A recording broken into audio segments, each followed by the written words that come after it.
นะครับนั่งดูครับดูกันครับไปขึ้นกันเลยไปเลยนี่ไงถึงแล้วโอ้สวยมากน้ำตกที่เราบอกไว้สวยมากนะครับสวยมากดูนู่น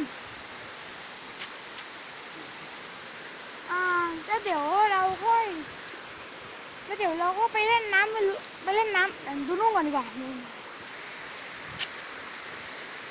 สวย พาเดินรอบๆไปแล้ว